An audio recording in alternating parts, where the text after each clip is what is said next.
The following is a production of DallasCowboys.com and the Dallas Cowboys Football Club. Let's go, baby! Are you ready for a break? Yes. Are you ready for a break? Absolutely. Ready for a break? Yeah, and so much for that. It's time for The Break on DallasCowboys.com. We were on a break! With Nick Eatman, David Hellman, Ambar Garcia, and Derek Eagleton. Hey guys, welcome to The Break. We're going to be getting into a lot of exciting stuff, hopefully. A lot of fun talk. How are you guys doing? Doing well. Great. Really good. Awesome. Nick, you good? Good. You good, Thank man? you. Good, bro. You good, bro? Okay. Bro. All right. Well, before we get into the Texans offense, I wanted to hit over a few points in regards to the wide receiver position, starting off with Terrence Williams, who wasn't at practice on Friday, was inactive during the game, and then today wasn't at practice again. So I want to know the mystery behind this whole deal and what is really going on here. Any answers to this? Good luck. It's or a great- any how do you call those? Like supposition? No. Supposition? Speculation. Yeah, there we go. I wish I could help you, Amber. I've been trying to get to the bottom of it, and what I've been hearing back is, I wish I could help you. You've been hearing that back from people you've been talking to. Yes. Yeah. It seemed, I don't know. And I think we've kind of had an idea that something weird was going on ever since Bryce Butler joined the team, basically, which was what, after week 2 or 3? Regardless, he's been here for 2 games. We've known for a couple of weeks that something's up with Terrence. He didn't practice Friday. He wasn't at the game Sunday. He's dealing with some off-field issues. We asked Jason Garrett before practice today at his press conference if he was going to practice, and he said, "We'll see," which somebody made the astute observation, like, practices in 15 minutes. What do you mean you don't know? It's weird. Cole Beasley mentioned maybe, he's got something going on with his foot. He had his foot surgically repaired during the offseason after he broke it. So maybe there's an injury component. There's been reports about a possible suspension. I haven't the slightest idea. All I know is that he's not practicing, and he has not had much of an impact at all on this team in 2018. And that's the key, is he really hasn't had much of an impact, so it doesn't help hurt you one way or the other. It's more just you want to kind of know what's going on, because obviously you've got to figure out what's going to happen with David Irving. And if he is going to be a guy that could be a potential possible cut to make room for Irving, you kind of want to know that, right? Just as curious people that follow the team want to know. But right now, there doesn't seem like there's very much in the way of facts that are coming out. We'll find out soon. It's such a curious phenomenon with this team, and I chalk it up to how popular it is. I mean, this is the most popular football team in the world. Draws a lot of scrutiny, gets a lot of coverage. Like stuff like it's never as simple as it's supposed to be with the Cowboys. Like any other team, it would just kind of be. It would be under wraps, and then one day they'd be like, he's suspended or he's going to IR. And you're like, okay, cool. But, or he's back. Or he's back. Nobody whatever. notices. Nobody cares. But here, like there's reports, there are leaks, there's speculation, and all of a sudden, it reminds me of when Dez skipped his MRI a couple years ago. Like it's just like, why can't the most mundane of activities ever just be as straightforward as they're supposed to be? Like teams make roster moves all the time, and it's just never seems like it's that easy here. Yeah. So. Okay, and another wide receiver who we know has some fun tweeting throughout the days, Des Bryant. And we know he's been getting ready into football shape, or at least based on all his pictures and videos of him working out and doing all that football stuff. Someone tweeted at him asking him who you signing with, and he responded back, "I'd rather it be the Dallas Cowboys. If not, I'll be ready to play somewhere else." Now, to me, that was a surprising response, because based on how things kind of went down, I wouldn't expect that kind of response. But hey, if he wants to be here, cool. Now, is this a real scenario? Do you actually see this happening? And we've talked about maybe Dak having the need of having some kind of wide receiver that has the experience and being able to help him on the field, aside from Ezekiel Elliott. Do you guys really see this happening later on in the season or at some point? Honestly, this reminds me of when I was a single man and you date somebody and then you break up with them. And then it's like 6 months later, you run into them and you kind of like, man, I kind of miss them. But you don't think about all the things that were the problems as to why you broke up with them in the first place. I hope the Cowboys don't get in that situation. And the reason why I say that is because last year, let's be honest, Dez wasn't doing Dez things last year for the most part. He was not the player. And there can be a lot of reasons for that. And I think people have a valid point when they say maybe it was the quarterback not being able to utilize him the right way. Maybe that's true. Maybe that's very valid, right? But guess what? That quarterback's still here. And as of right now, that quarterback isn't going anywhere. So if we saw that last year, I don't think anyone should be under some sort of illusion that bringing him back somehow it's going to be different, because I don't think it necessarily will be. I think the Cowboys have a path they want to go down. Go down that path for right or wrong, whether it works or doesn't work. You've selected a path, go with it. I don't think they go back and revise that at this point, in my opinion. I thought Nick had the line of the day yesterday.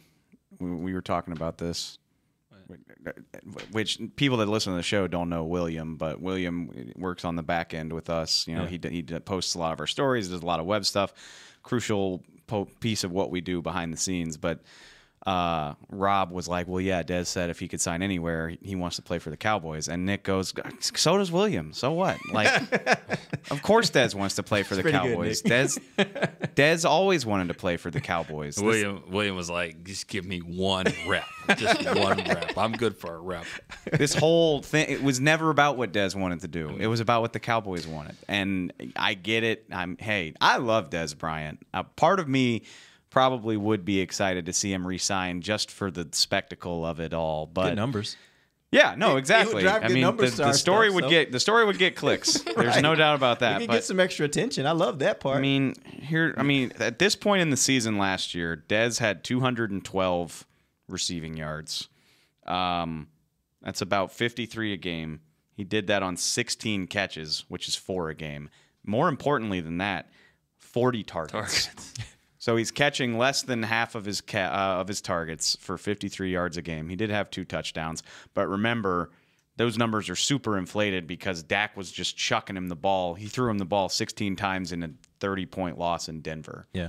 I don't know. There's so many ways you can go with this. Like, you can argue whether they should have cut him. You can argue whether this is the right path to be on. The point is that they're on this path already. Mm-hmm. I legitimately, I would even be willing to concede that maybe it wasn't the best idea to cut him in the first place, but I genuinely believe this team wouldn't be any better with Dez Bryant on it right now, based on what we saw last year. And the numbers don't bear out that it would be this amazing idea to bring him back. But he claims to be in Super Saiyan mode. What else would you say to somebody? You see all the Goku posts that he posts? I just think, and no offense to how we started the show, but I just think those are 2 irrelevant topics because none of it matters. Like, Terrence Williams, like, he's not contributing, so it doesn't really matter. Yeah, it's interesting of what's the deal. Is he going to go IR? Is he going to go cut? But I don't think I think he's caught his last pass with the Cowboys, and I think the same. Wow, that's a big statement, though, Nick. I mean, you think? I don't know. I mean, honestly, if this is a situation, and if he hasn't, then that's 6 more yards. I mean, what's? But the no, difference? it is. I mean, I don't. Maybe. I mean, that's a pretty big statement. And I think Dez has too. I'm a little more with you on that one for sure. How about with any team? I mean, don't you think that Dez just doesn't want to play football, and all this is just kind of smoke and mirrors? I don't believe that. I think Dez wants to play under Dez circumstances, and what I mean by that is I think Dez wants to play at the right place for the right amount of money. This is not the right place. Because he's had opportunities. Baltimore offered him a deal. Right. So he's had opportunities. Think he wants to play football. I think if the Giants would offer him that same deal, he would have done it in a minute. He made it clear which teams he wanted to go to. You know, if it's one of those Mike things, I think he's in. Ronda Rousey, they were the biggest, the baddest until they got punched in the mouth. And then they're like, it's different. It's a totally different thing now after that. And the thing is, Dez did things Dez way. I jump over people. I make these plays. Get off me, whatever. But when you're not that guy anymore and you're getting called out by the cornerback from the Panthers, who's now with the Josh Norman, you're getting called out by other people like, this guy's not very good. I don't then, see Dez. Then it's kind of embarrassing to go out and play that. You can't do all this X stuff like that when you do it once a year. But I don't see Dez as that kind of timid player, timid person. He likes the Like lights to me, too that's much the kind not of person to that's be kind of there. timid, so they will back away from a challenge. I don't see Dez as the one that'll back away from a challenge. I see Dez as one that'll attack it. Whether he will still point to the things that says he's successful, even though he really isn't. Because you ask him about last year, he probably wouldn't tell you that he didn't have a great year, right? But the fact of the matter is, I don't think he's the kind of personality that would back away from that challenge just because other people were saying he wasn't great. Well, he's just not signed with anyone. Yeah. And I'm sure there's been opportunities. I just don't know what it is. I mean, what's the reason? I think deep down he doesn't really want to play. Wow. I hope you're wrong because the football fan in me wants to see him play. Yeah. I would be so excited if he signed with the Patriots or the Saints or really the Browns, anybody where he could be a feature in their offense. I think if he went to the Packers, I think he would have I think that's the one place in the league where he could actually go in and have an impact immediately. Regardless, and have a good year. It hasn't happened. You have to ask yourself why it hasn't happened. Partially, maybe he wants to play under his circumstances. Maybe there's not that many teams who think he can help him. I don't know.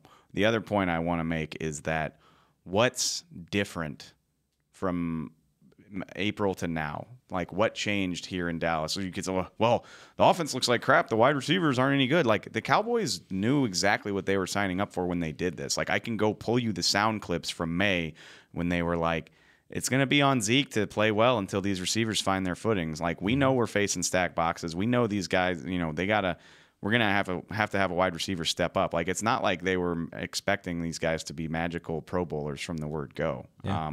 And all of the people who signed off on cutting him are still here, and all of the players who supposedly were okay with it are still here too, except for Jason Witten. Well, a couple of, Right. That's it. Travis Frederick is still in the building. Sean Lee is still in the building. Snake Lee. Whatever you them want, hurt, whatever you want to call it. They're here. curse They of still Dez play Bryant. for the team. I don't think anything's different from the day that they just made the decision. Yeah. So Well, credit to him to keeping it live and keeping it's always fun. the speculations going. And But it was interesting. Even last week, he was tweeting some stuff about battling was it depression or anxiety? Anxiety, and it's Oh, I just didn't see like that. there was I don't know. There's What did he just a say? lot of it was. I don't remember the exact quote, but he was just talking about going through a period of anxiety where he's experienced a lot of anxiety and that kind of stuff. And I don't know. It just I think there's a lot of retrospect.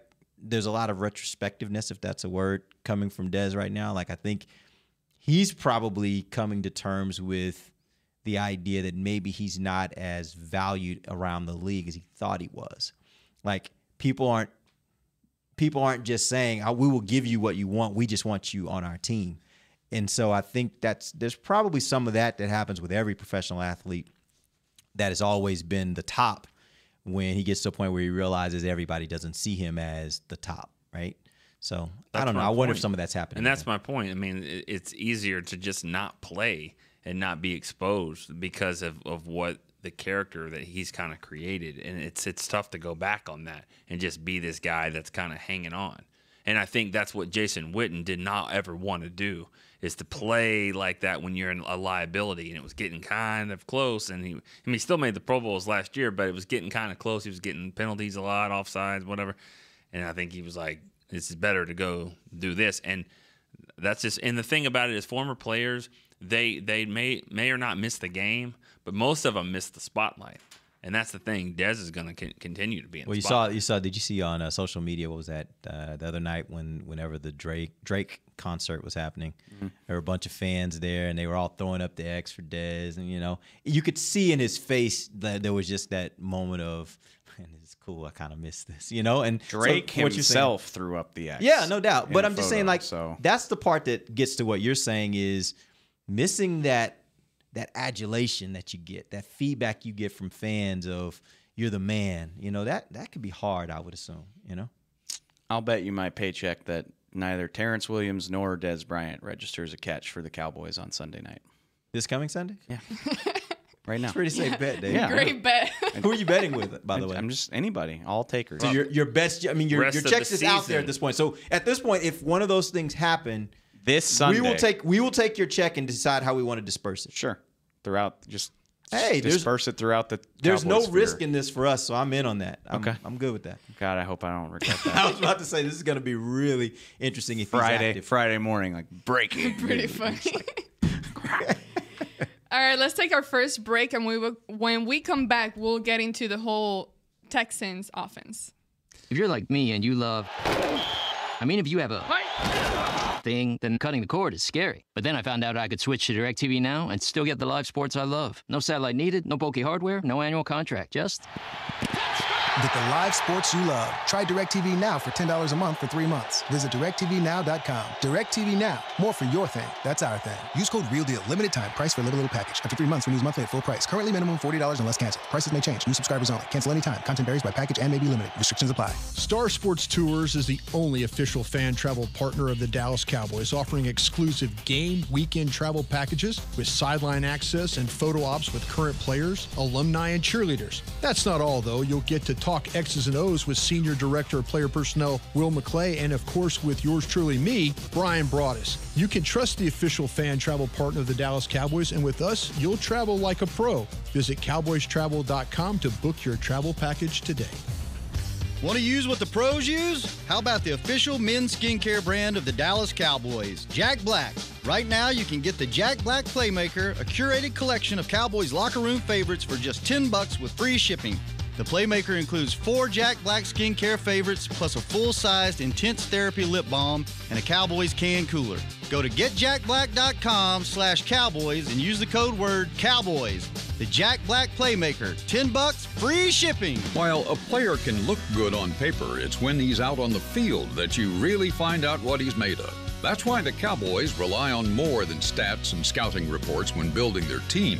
When picking a tractor, it's why you should rely on more than specs and features as well. You got to take it out and put it to the test. The Cowboys did when they named John Deere their official tractor. To experience one for yourself, visit your local Texas John Deere dealer or go to myjohndeeredealer.com/football. Back to the break. All right, we are back on the break, second segment of the show. Does someone have something to talk about? An ad or something? Underwear? Jack Black? I thought that was the Shannon. second break. We've been doing it in the 2. Okay, then forget that. Let's go into the Texans offense, and I wanted to break it into 2 parts. First of all, let's start off with the quarterback and their O-line. Let's start off with their quarterback indeed, Amber, because Tell me about him. Deshaun Watson is a fun player. I don't know. Where do I want to start with this? Honestly, we all watched the Chiefs Broncos game on Monday night. Mm-hmm. Getting a lot of the same stuff in Deshaun Watson, honestly. I know Pat Mahomes is off to this insane start. The Texans are 1-3. It feels weird to compare them, but you're talking they were drafted one spot away from each other. Big live arm guy with mobility, and they've tailored their offense to suit him. This looks like a college offense. It looks very Chiefsy. This is Chiefsy? Yeah, this is an offense full of motion. There's a wide receiver moving through the backfield before every single snap. Watson's in the shotgun way more often than he's under center. There's a read option element to damn near everything he does. It is a common sight to see a wide receiver move across the formation, takes the snap, does the read with the running back and the wide receiver too. So just again, God, I wish the Cowboys would do this type of stuff more often because you can see it. The defense has to read and react just that little bit before they know where the ball is going. I love your hand signals. Yeah, your foot even came up. You got, really cute. You got to pick your foot up. Thanks, appreciate that. Pick your foot up to signal that you're ready for the ball, right? No, but Deshaun Watson he's crazy. He's mobile. He's mobile. He's got a really strong arm. He is a threat to run and throw even more than Dak. And to be bluntly honest, I think the Texans know how to use his skill set a little bit better than the Cowboys do. He has run the ball 24 times this season for an average of 6.7 yards per carry. He's also been sacked 17 times. But he said today himself, yes, their offensive line is bad. Since you asked about that, it's real bad. They don't have a left tackle, basically. They're trying to find an answer between Julian Davenport and Martinez Rankin. Nick Martin, Zach's little brother, is good at center, but like this is not an offensive line worth getting excited about, which they're only averaging 3.9 yards per carry when their running backs take the ball. Like it's not a strength of their game, but Watson can make up for that. Like I said, he's 6.7 yards per carry. He's also got the mobility to get away from it. He said himself today, he runs himself into sacks a lot of times too. I think I watched the Colts game yesterday, and I think he was sacked 7 times. 4 of those, he was running forward, looking for empty space in the defense, and was tripped up right at the line of scrimmage. So 4 sacks that could have been 4 gains of 5 to 10 yards if you don't tackle well. So that's the big thing for him, obviously, containing.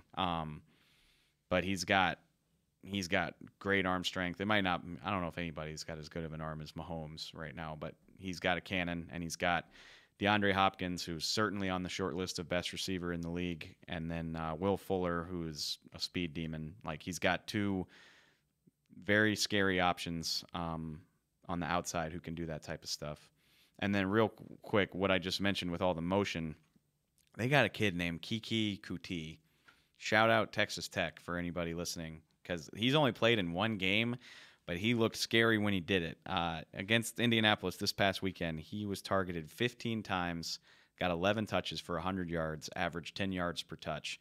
And he's what I want Tavon Austin to be. Like, before every single snap, he's motioning, he's coming off the line. Sometimes they throw him a pop pass, sometimes it's a reverse. Sometimes he doesn't do anything, he's just a decoy, but he is a factor in every single thing they do. They got him the ball 11 times, and only once was it more than 10 yards down the field. Why can't the Cowboys do that? But he was averaging 10 yards a play. Yeah. Every touch. Right? And he touched it within 3 yards of the line of scrimmage every single time. Wow. And, I mean, he's dangerous. He's a 4th-round pick. He was a great player at Texas Tech. He's the guy I'm watching. Watson, obviously, but that guy, they're going to get him the ball. So why do they suck? I don't know. And to be fair... Sorry. No, you see right here? What? Why are they not winning? Yeah, no, I mean, no, seriously, I was thinking the same thing. I mean, you know, obviously, y'all don't get to see our office, but I sit 8 feet away from Brian. I try to do my own tape study. I don't just want to copy off of him, but he watches the tape for 3 days, and like 4 times this week, I've just like looked over at Brian and been like, "Why do these guys suck? Like, it doesn't make sense why they're not good." I haven't gotten to their defense yet. I know maybe that's the problem. Their defense has struggled. I mean, they gave up 34 points. But they got a ton of players over there, especially that defensive front. I haven't gotten there, but this is the 5th best offense in football. 414 yards per game. Yeah, and they're actually better. I would have thought they would be better running. Oh, I'm sorry. They are better running. They run for 123. They pass for 291. And a lot of that comes on broken stuff because, like, I mean, the play breaks down, Watson gets out of it. And they do a lot of design stuff, too. Same bootlegs. Honestly, it looks a lot like what Dak does, just better. And what Dak did in year 1. But, like... they're not doing a lot of that now. I know, but... They don't have a Zeke that Lamar Miller is not in. Yeah. Lamar Miller...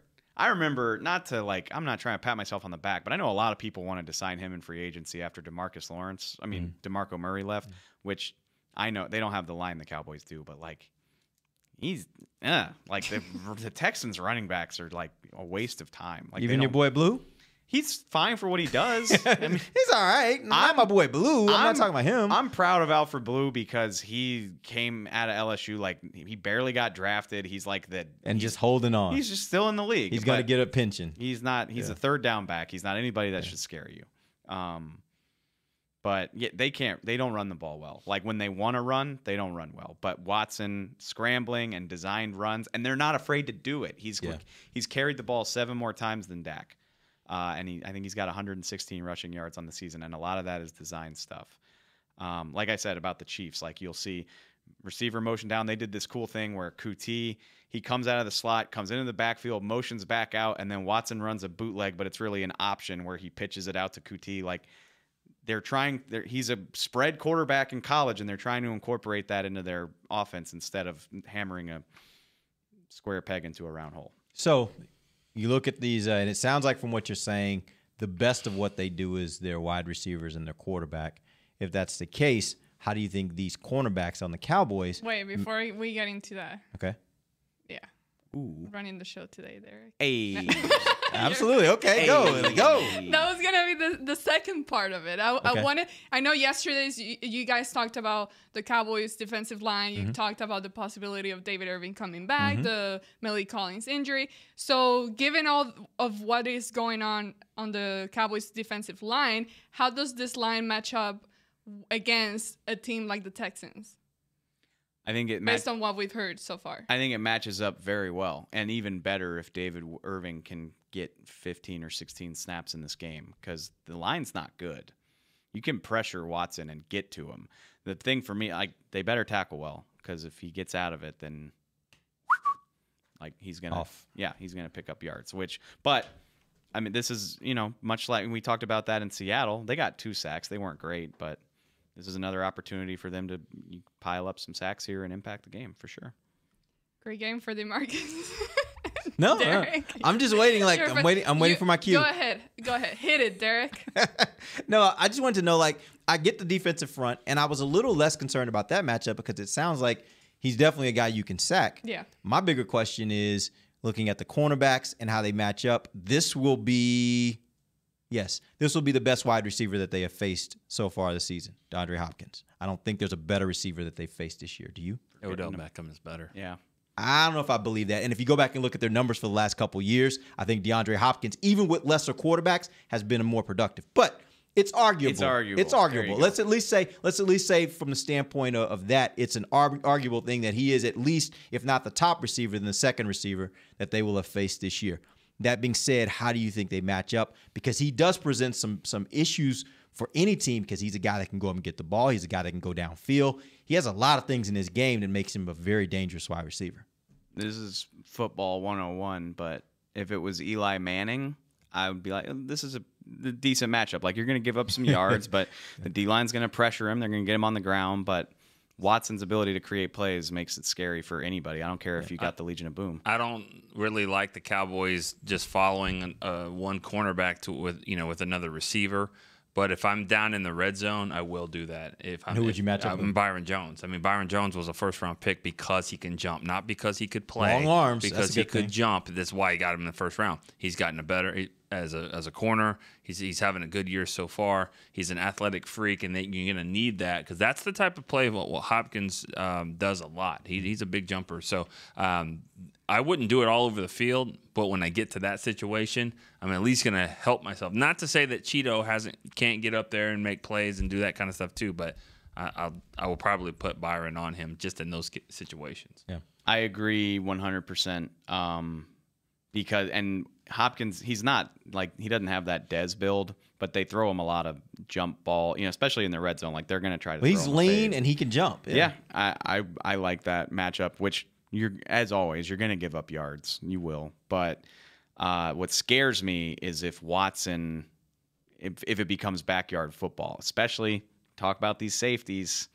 I mean, Byron Jones can do a great job all day, but if there's a miscommunication there and the play's 8 seconds long, are the safeties going to be in the right position? Mm-hmm. You talked about Watson having a strong arm and also being very mobile, and that Michael Vick, that is what comes to mind there. But accurate, that's one thing that he hasn't really been. He was. I went and looked at. He's 27th in the league in accuracy. Dak's 28th. So that's the issue. Those guys are the same way. They can throw the ball from point A to point B, but I think is Watson. What's he doing with interceptions? Is he throwing a few? He's throwing one in every single game, at least one. So someone's got to give. And they've been down too. They've been down just like the Cowboys trying to get themselves back in game. They don't have a running game that they can lean on like Dallas has. I'm glad you brought that up, which I guess we can talk about that tomorrow. But they've been working in a crappy deficit in 3 of their 4 games. They actually built a big deficit against the Colts on Sunday, but in their games, and that game still came down to overtime, right? Yeah. Their defense is not as good as the talent suggests. That's the only conclusion I can come to. But they were trailing New England 24-6 at one point. They were trailing Tennessee, their week 2 opponent, 14-0, and 20-6 against the Giants in week 3. So if the Cowboys can get out to a hot start on offense, which they haven't been able to do for most of this season, but if they can, it could be good in terms of, make Deshaun throw. He's averaging 37 attempts per game. And some of those are going to be picks based on prior experience. Even with this team who doesn't have Well, one? that's a great point. That is a really good point. I was going to ask, given the lack of, being able to get some picks and turnovers, who would be the guy that would most likely be able to catch that ball and get an interception? I mean, if you want to go with past experience, it has to be Jeff Heath, I would assume. I mean, we still haven't seen these corners really be ball hawks. I haven't seen these corners turn, what would have been just a ball they knocked down into an actual interception, not in regular season. We should play that until I game. start seeing that, I don't know that I can bet We on should that. play that game. Who's going to get the first pick on this team? You want to? All right. It won't be a defensive back. Joe Thomas. I'm kind of thinking it's going to be a linebacker. That's exactly what I was going to say. I'm thinking it's going to be a linebacker. And I'm okay. Jalen.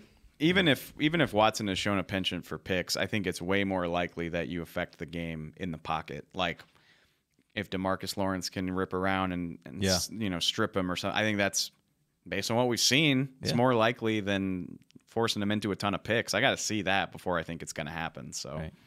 And and that's not even just that's a while. Like it's been a while since this team has had corners that get interceptions regularly. Yeah. Like that's been a long while. Even going back to Terrence, that was the knock on Terrence for a long time. Was Terrence is a really good cornerback, but Terrence will knock the ball down way more than he's going to catch the interception. So this team hasn't had that guy that's got the instincts to jump into the throwing lane on a regular basis, at least. Like in the time that I've been here, we haven't had that guy.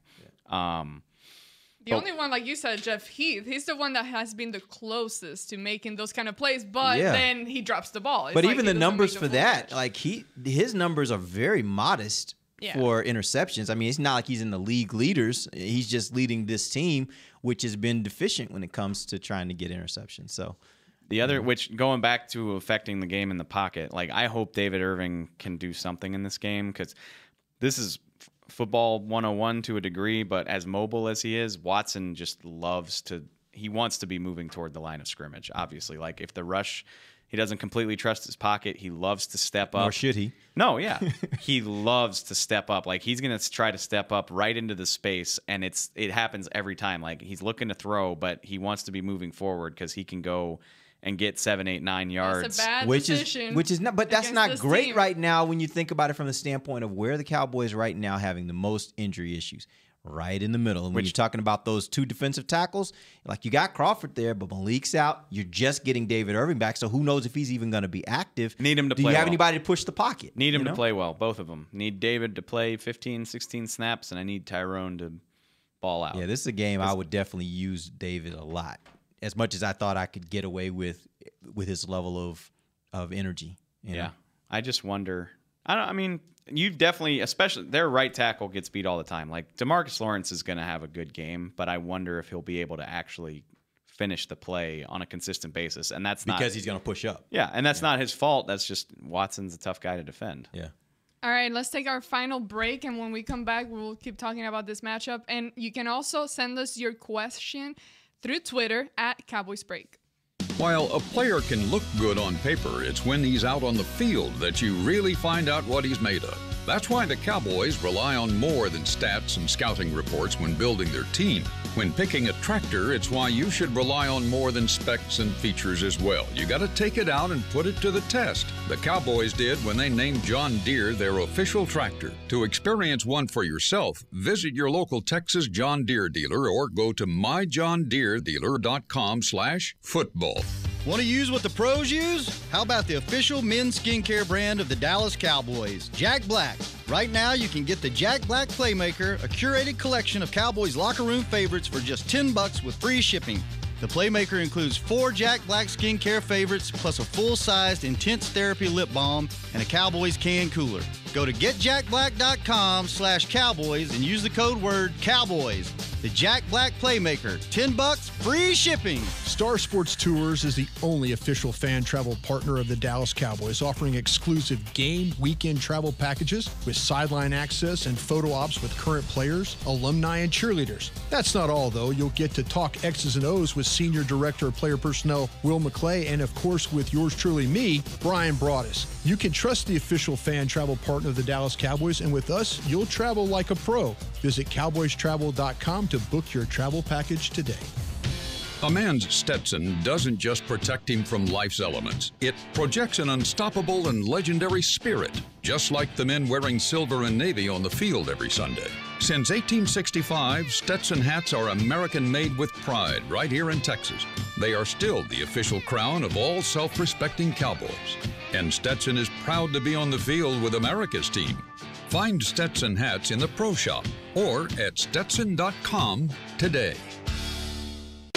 Back to the break. You don't sell 3 million pairs of anything if it's not good. Tommy John has done that. 3 million pairs sold. The reason why is it feels good, looks good. Shop exclusive Cowboys underwear at TommyJohn.com/Cowboys. Awesome. You know, I regretted not being here on yesterday's show because I listened to what you guys did for Tommy John. And I'm like, man, I would have made some nice comments to that. You had some stuff ready for that? What did you give me the boring promo right now? Because we got a 45-minute show. Here? Yeah, and then we spend 5 minutes on that. It's awkward. I mean, Miles Austin will be coming in a second. Like, you're right. So it's just on with the show. Yeah, right. You still messed it up. Dave, I thought you were on my side. I'm on your side. No, I like to talk about the undies. Okay, so here's a question from Twitter. Out of the Cowboys defense matching up against this team, who would be the guy that would be the most surprising to make a play for you in this upcoming Terrence Williams. Defense. Oh, sorry. We're talking we're talking about Cowboys defense. Right. I just thought about surprising. I wonder. Sean Lee. Well, yeah, I don't think Sean Lee's going to play. But that's an easy one. It's play like, along. You could say Randy Gregory, David Irvin. I wonder how much the way the Texans want to play suits the linebackers. Period. Honestly, really? This is a spread. They're playing spread option football. They're playing college football, and I don't mean that as a, slight, but they don't target their tight ends or their running backs that much, and they don't run the ball that well. But that seems like that might be even more like what an opportunity for these linebackers, because now what they're doing is they're playing a lot of either they're blitzing or they're playing coverage, which for both of these linebackers that seems to be what they do well, right? Can they cover that well against the personnel that'll be on the field is what I'm trying to say. They're going to be in zone. Why not? But you have to make them one-dimensional. It doesn't matter if they don't want to run the ball or not. You have to continue to put them in third and long situations. So I think that they're going to try to run it some, and then when you do, and they're going to have to keep tabs on that quarterback. Which again, I think when you have young linebackers that are fast, that can run sideline to sideline, I feel good about them in that situation against a Watson, right? That's fair because Leighton Vander Esch and Jalen Smith are not your average linebacker when it comes to athleticism. Right. They're much faster than that. So they target their tight end 6 times a game and their running backs 3. And I just said Watson throws 37 times a game. So that's 30 times where he's targeting receivers. And again, a lot of it is stuff near the line of scrimmage, trying to create easy throws for him. So if Kiki Kuti takes a pop pass coming around the end, is Leighton Vander Esch going to get there? He might. Better. He better. Yeah, better. That's a great way to phrase it. He better. Yeah. It kind of scares me. Yeah, but I'll tell you that, just listening to what you just said right there, what scares me even more is the safeties. We talked about the safeties. We talked about the struggles that the Cowboys have had there. And now you're talking about a team that now throws the ball 37 times a game and throws it primarily to wide receivers. That should scare everybody. That should make everybody, at least that's a matchup you better keep your eye on and see what your safeties are doing, because this is a team that can get behind you if you're not playing good, sound defense. Yeah, that was going to be my next question. We talked about the corners, and then we mentioned Jeff Heath, who is still battling through some injuries, and now with the other safeties that you have left, what is the level that you need to play up to when it comes to safety, looking at these wide receivers and knowing that this quarterback can throw down the field pretty well? So, yeah, I agree with you. I'm asking, how much does your safety really need to put in the work in this specific game? I think this is a huge game for the safeties. Again, up until last week, I didn't think that the secondary had really been challenged. Last week they got challenged, and that offense were able to put up some points and some yards. Is this more challenging than last week? No. I think for different reasons. Last week you had a more skilled passer, I think, that you were going up against. This week, I think you've got to deal with the fact that this quarterback can run. And like Dave was saying, it's kind of multifaceted. On any given play, there are probably 4 different options of things that can happen, as even before it gets to the point where he actually decides who he's going to throw the ball to. That takes a lot of just kind of understanding what they're doing, being true to your assignment, doing your job, and making sure that you don't let a big play get behind you. So it's challenging in different ways, I think. I don't know if I would say one's more challenging or less challenging than the other, just different kinds of challenges. Nick, you said no. So are you, based on last game, I mean, are you expecting the safeties to be able to play better this game? Yeah, a little bit. I just don't think they'll be challenged as much in that particular way. I think that they'll be okay. I think that their strength of what Houston's wants to do will match up better with what the Cowboys' strength is with guys up front. I think they can get after that line. I think it'll cause problems for Watson. I don't think he's the type of passer, obviously, that Stafford is. And so I think he's throwing the ball to the other team, and he's not that accurate in some of his throws. So I don't think they'll be challenged as much. It doesn't mean that they won't, make some big plays on them. It just has all the makings of a shootout type of game, and those type of games can get, it can get scary because the Cowboys got to, on their side, they got to be able to score points to get there. But I mean, I don't think it'll be like it was last week. I think the safeties will be okay. I just think I agree with that. It's just different. Like, Deshaun Watson's not going to be like moving and baiting safeties. I don't think he's on that level, which Matt Stafford is. But I hope the pass rush can make life difficult on Watson. I'd way rather he run it 10 times for 60 yards than run around in a circle and then, the safeties bang into each other like the Keystone Cops, and all of a sudden, Will Fuller's in the end zone 70 yards later. And that's my concern is he buys extra time. It should be. And when he buys extra time, I don't care who you are. Even if you're the best safety, the best corner, keeping up with guys, especially guys that are the caliber of DeAndre Hopkins, when the play breaks down, good luck with that. So it's going to be so imperative on them to not only get to him, but to get him down. Don't let him buy that extra time, because if he buys that extra time, all bets are off. Don't even get him down on it. I mean, hopefully you do, but like harass him to the point that he has to take his eyes down. You can't look to extend the play. Just run. I'll take that. Kill me with 1,000 paper cuts running for 5 yards at a time before you hit a 70-yard touchdown. That's also where I trust my linebackers. I trust these 2 linebackers that in nickel situations, if he gets outside the pocket, they can run him down. I really do trust them to do that. Now, again, it's a matter of trust, because we haven't had to see them do that against this caliber of running quarterback, because I don't know if Russell did that a whole lot in the game against the Cowboys, but I trust him to do that. I trust him way more to do that than I trust the safeties if the plays break down to be able to cover downfield. I didn't make that face because I disagree with you. I'm just thinking about, 3 chunk touchdowns given up in the last 2 games. I would probably bet that there will be another one this weekend. I'm with you. Hopefully it's not multiple. Hopefully not a lot of them. Here's another question from Twitter. And I'm not a huge believer on the whole home field advantage stuff, but the Cowboys have lost all their road games. So given this matchup over there and the Houston's playing at home, coming off of 1 win, how big is this whole, and I hate asking this question, but it is, I get it a lot. It's not but the home field advantage, I'm not a huge believer in that. It matters. It's a bad question. No, I don't think so either. I think it matters from the standpoint that when you're on the road, it limits what you're able to do because noise becomes a factor, right? And so, some of the audibles that you may want to make, some of the things you want to do. When you're at home, it's not the same. And I will tell you this weekend, expect it, especially if the Texans are in the game, this is going to be loud because it's different when you have a team that you're playing that's just a team. It's a whole different thing when the fan base hates the other team. And there is that situation. You see that on the road sometimes when you're at some of your division rivals. Yeah. When they hate the other team, there's a whole different level of vitriol that the fans can inject into the game. And that will be there this weekend. Make no mistake about it. Houston fans hate the Cowboys. Houston hates Dallas, as a city, and probably true. And that's just the way that it is. And that's why, it makes for a good rivalry. Yeah.